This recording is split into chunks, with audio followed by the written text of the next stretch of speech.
So let's talk about motherhood. You now have a baby. What's that been like with you out on the campaign trail? Also with you, you know, a lot of times when people have kids, they say they think differently after that because they're thinking about families.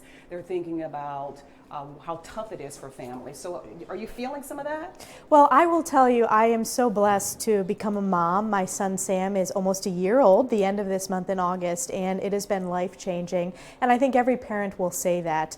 I am working hard just like so many other families in my district who are parents, who are juggling being parents while also working full-time. And I will tell you, becoming a parent has energized me to do my job because it's about the next generation. It's making sure that we have a strong country with strong upstate values for future generations like my son Sam. And I'll give you one example of an issue where I've been very proud to be a leader on is the baby formula shortage.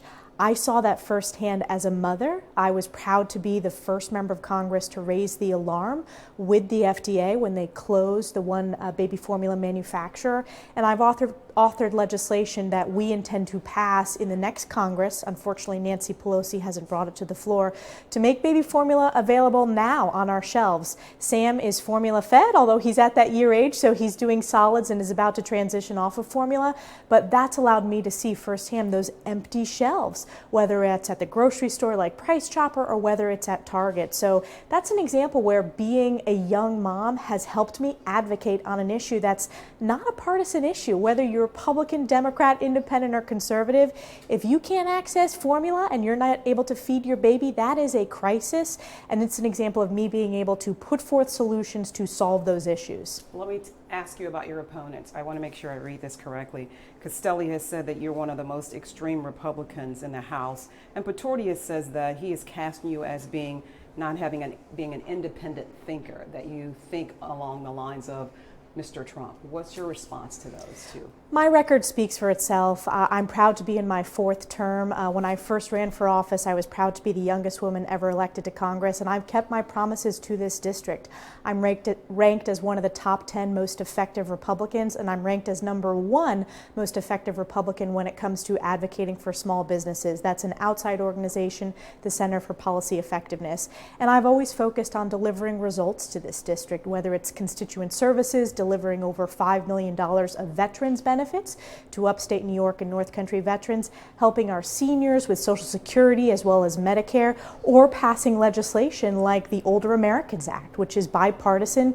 It didn't get a lot of press coverage, but it's really important for my district to fund programs like Meals on Wheels, etc.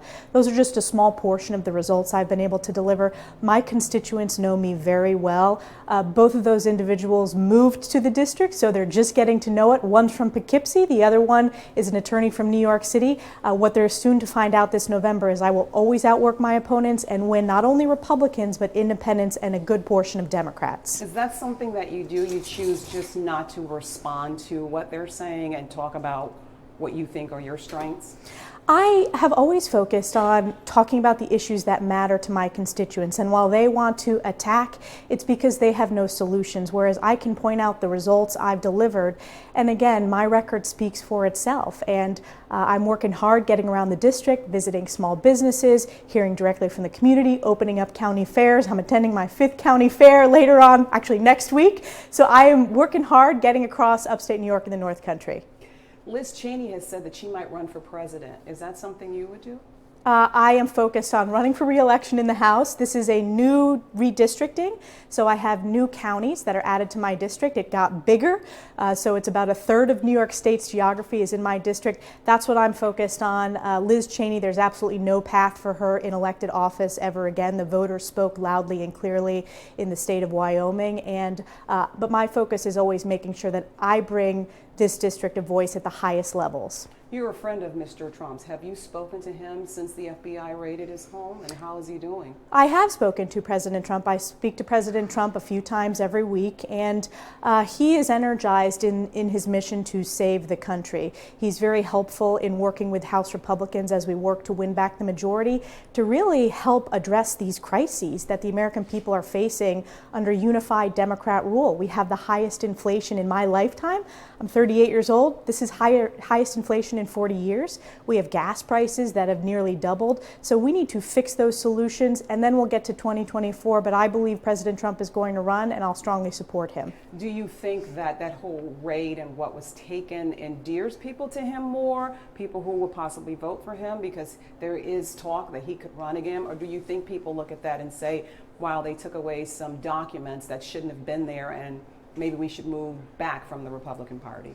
It's a really important question. So the FBI deserves, the American people deserve to hear transparency and answers from the FBI. This was a significant overreach, and I believe a politicization of the FBI against most likely Joe Biden's political opponent in 2024. They also conducted this within 100 days of the midterm elections. And this is not the first time we've seen the FBI refuse to provide the facts to the American people. I sit on the House Intelligence Committee, and one issue that has an impact on the local level is the Schoharie County limo crash, where it was the deadliest vehicular crash in modern times, and the FBI has refused to answer questions. It took me asking the FBI director about their culpability in the fact that the owner of the limo company was an FBI informant. I will not hesitate to subpoena the FBI.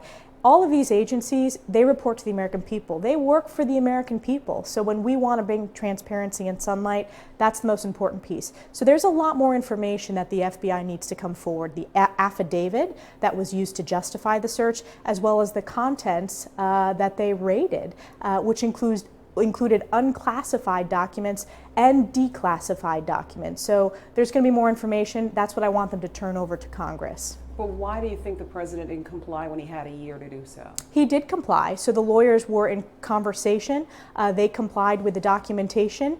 There was no unlawful acts in terms of the Presidential Records Act. And again, that's why we need to see the affidavit, and also why we need to see the information that was in the boxes, which included photographs. It included the president's personal passport. That's an overreach of the FBI. And again, sunlight and transparency is a good thing.